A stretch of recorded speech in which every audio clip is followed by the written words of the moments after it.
هل الرجل يقوم بذاته؟ احنا النسوة بدون نساء يا اخواننا؟ عدم مؤاخذة؟ لا.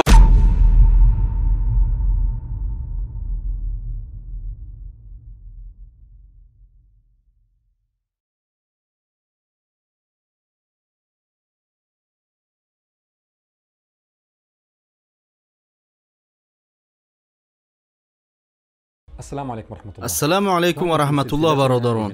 ما ترتیب بینای ایمان را از ایمان به هستی الله متعال آغاز میکنیم. این اساس است که همه چیز بر آن تکیه میکند. مسلمانی که به حق پیروی میکند ممکن گوید من به هستی الله ایمان دارم، پس این معروضه برای من نیست. در اصل برادران من، حتی شخصی که به موجودیت الله سخت باوری دارد به این معروضه ها نیاز دارد. چرا؟ من 6 برتری های مهم آن را نامبر میکنم: تحکیم پایدیوار، بهترکنی گمان نسبت الله، حاصل کنی حمایه، استواری و استوارسازی دیگران، درک نعمت و احیای عزت. نفع اول برادرانم مستحکم کردن پایدیوار است. ایمان یک نه بلکه بسیار درجه های گوناگون دارد. این چی طور می شود؟ آیا چنین نیست مگر که انسان یا حقیقت را تصدیق می کند یا در آن شبهه می کند و یا آن را رد می کند؟ و آیا ایمان مگر قطعی نمی شود که هیچ شکی با آن آمیخته نیست؟ البته، اما این تصدیق حقیقت در نوبت خود درجه های گوناگون دارد. اگر شما حقیقت بودن هستی الله را با چنین قطعیت و اطمینان تصدیق کنید که شبهه به آن آمیخته نشود، پس شما از خط ضروری عبور کرده اید، یعنی از جاذبه شک و تردید رها شده اید. ولی بعد از این آدمان از یکدیگر با سعی و کوشش خود فرق میکنند. به باغ در آمده و درختان نگاه کنید. همه این درختان زنده اند که بر پایه تنه خود میستند، درست، اما آیا همه آنها یک خیلند؟ نه. شما یک درختی را میبینید که ریشش به سطح زمین نزدیک بوده، به آسانی ریشه‌کن کرده میشود. در برابر این درخت دیگری را نیز دیدن ممکن است که ریشش در زیر زمین بوده، ریشه‌کن کردن آن دشوار است. چون این درختی را نیز یافتن ممکن است که ریشش باز هم چقورتر و زیشتر است که آن را به هیچ وجه ریشه‌کن کردن ممکن نیست. آن را بریدن یا قطع نمودن ممکن، ولی ریشه‌کن کردن ممکن نیست. موقع اعتقاد در دلها نیز مانند همین است.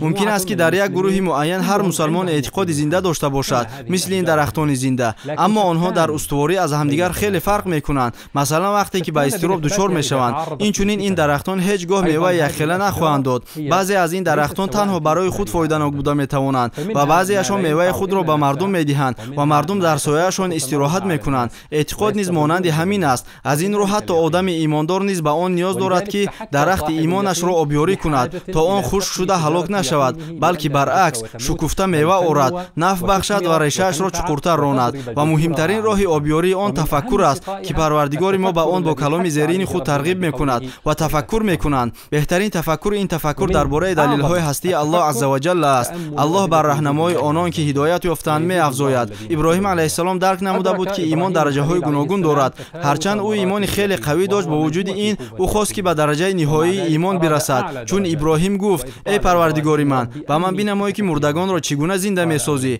گفت آیا هنوز ایمان نیاوردی؟ گفت بله، یعنی من ایمان و اعتقادی که از کمترین شبهه خالی از دارم، ولی که میخواهم که دلم آرام یابد. ابن عاشور در تفسیر خود گفته است که دلم آرام یابد به این معنا است علم من ثابت و عملی گردد و از تحلیل فکری و تحقیق به شکل ساده‌تر گذرد که عبارت است از تصدیق توسط دیدن و از چیزی معلوم چنان خوب واقف شدن که با آوردن دلیل ها برای تصدیق و برای از عقل دور نمودن شبهه دیگر حاجتی نماند. یعنی گویا ابراهیم علیه السلام میگوید میخواهم این اساس حقیقت از نو زنده شوی بعد مرگ را چنان استوار سازم که به آن تکیه کرده از لذت اعتقاد بهره مند شوم و باز به این مسئله برگشته محتاج به آوردن دلیل ها و پاسخ دادن به سوال ها نشوم. هدف این سلسله برنامه ما نیز آن است که تو لذت ایمان را چشیده از اطمینان به ایمان خود بهره گیری. سلسلتنا هذه هي لتنعم ببرد اليقين وطمأنينته.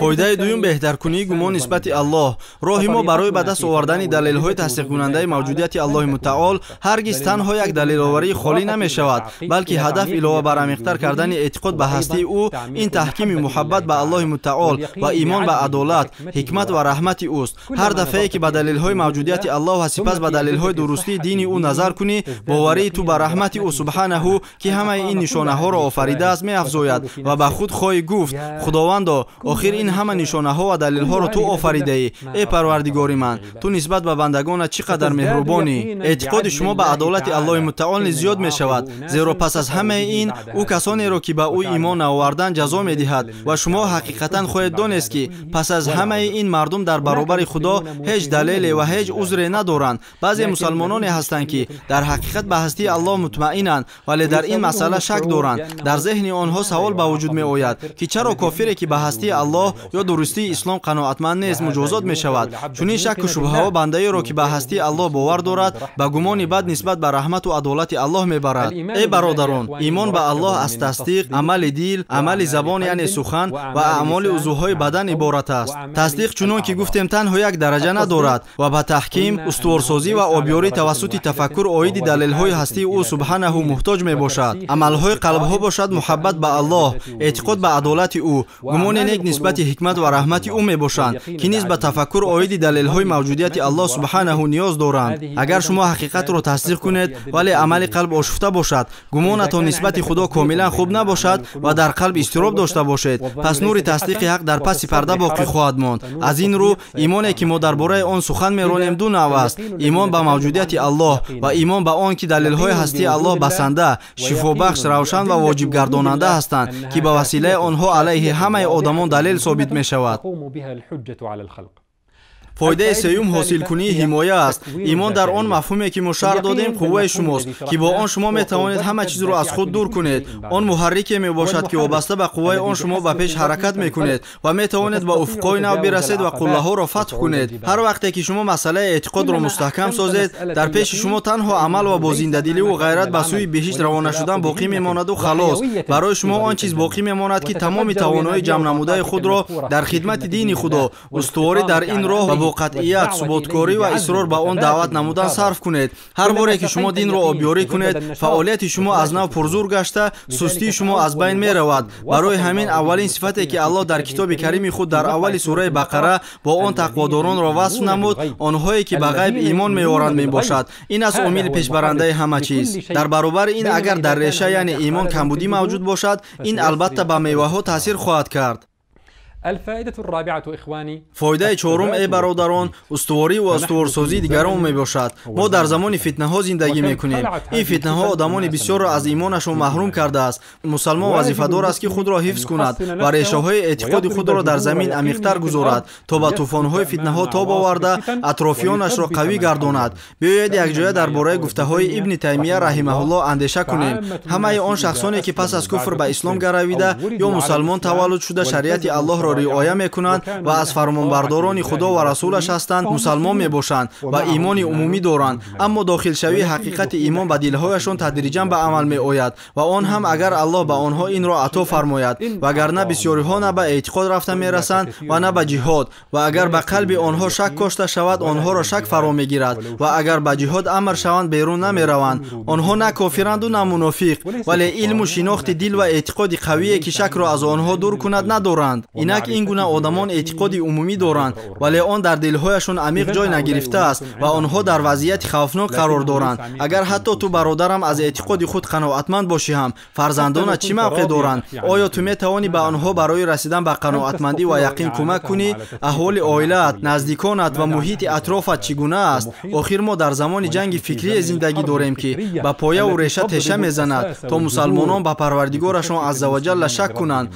ما در این روزها آدمان شکایت کنندگان را بسیار میشنویم که میگویند پسرانشان و برادرانشان یا که شخصان محبوبشان زیر تاثیر شبهه ها قرار گرفتند. آیا شما می توانید که شخصی دوست داشتهتان در کفر یا شبهه بمیرد؟ الله متعال فرمود ما از میان آنها پیشوایان برآوردیم که دیگران را به راه ما روانه میکردند، چون آنها صابر بودند و با آیات ما یقین داشتند. با بالا رفتن درجه اعتقادتان شما سزاوار آن میشوید که از جمله پیشوایان باشید که توسطشان الله به دین یاری میدهد. شاید به شما درباره هستی الله از جانب شخصی که واقعا در جستجوی پاسخ است یا شخصی که میخواهد با مقصد شما را به حالت ناگوار انداختن شبهه را در دلتان برانگیزد سوال شبهه‌ناک داده شود. بین درماندن یا گریختن از جواب و یا پاسخ رویکی یا عصبانه دادن که به دلیل این شخص شبهه انگیز شد گشته توسط شما علیه دینتان غلبه خیالی به دست میآورد و بین پاسخ باوری بخش شما که جلوه شخص مغرض را میگیرد و شخص حیرت زده را هدایت کرده به سینه ها شفا میبخشد фарқи калон вуҷуд дорад. Бинобар ин остинҳоро барзанед, пеш равед ва бо мо бошед. Фоидаи панҷум рӯй овардан ба далелҳои ҳастии Аллоҳи мутаол ба шумо ҳамчун муъмин имкон медиҳад ки неъматеро ки Аллоҳ ба шумо ато кардааст дарк намуда, фарқи калонеро ки миёни шахси ба ҳастии Аллоҳ боваркунанда ва шахси онро инкоркунанда мавҷуд аст бубинед. шумо маънои оёти бисёреро ки пештар пай набурда будед пай хоҳед бурд. Куру бино, торикиву рӯшноӣ, сояву гармӣ баробар нестанд, зиндаву мурда баробар нестанд. мафҳуми суханони зерини Аллоҳи мутаолро ба пуррагӣ дарк хоҳед кард. оё надидаи касонеро ки дар оёти Аллоҳ ҷидол мекунанд то куҷо аз ҳақ рӯйгардон шудаанд? шумо инро дарк хоҳед кард, дар ҳоле ки оқибати инкори Аллоҳро ки чӣ гуна соҳибашро ба макони дур мепартояд мебинед. пас пойбандии шуморо ба динатон ва идроки неъматеро ки Аллоҳ ба шумо додааст афзун хоҳад кард.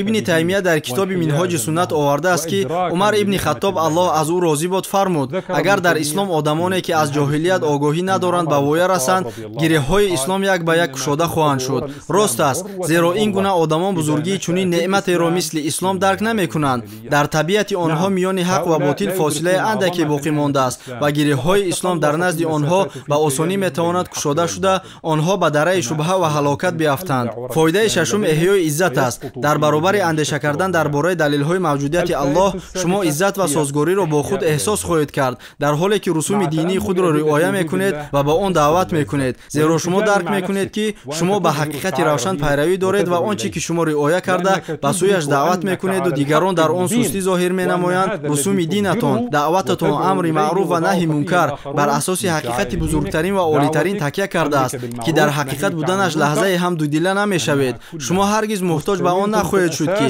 ба хотири шуморо қабул кардани одамон намуди зоҳирии худро дигаргун созед ё нишонаҳои ҳуввияти исломиятонро пинҳон намоед.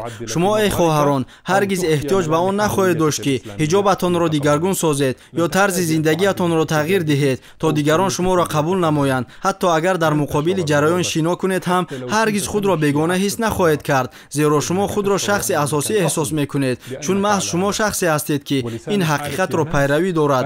забони ҳоли шумо гӯяд: эй одамон, магар он чиро ки ман мебинам намебинед? оё дар рӯзи равшан офтобро намебинед?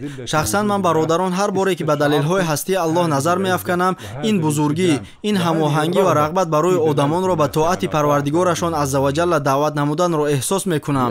ба хотири ҳамаи ин сабабҳо, ин наворҳое ки дар он далелҳои мавҷудияти Аллоҳи мутаолро мавриди таҳлил қарор медиҳем, на танҳо барои шубҳакунандагон ё мункирони ҳақ ва ё барои талабгорони ҳақ, балки барои ҳар як мусалмон низ муфид ва муҳим хоҳанд буд, то ки шумо пойдевори худро таҳким бахшед, гумони худро нисбати парвардигор беҳтар созед, ҳимояро қувват диҳед, худро ва дигаронро устувор кунед, неъмати атокардаи Аллоҳро идрок намоед ва бо изни Аллоҳ иззатро дар нафси худ зинда гардонед. дар барномаи навбатӣ бо изни Аллоҳ мо ҳамроҳи шумо бо далелҳои табиии мавҷудияти Аллоҳи мутаол шурӯъ хоҳем кард. ассалому алайкум ва раҳматуллоҳ.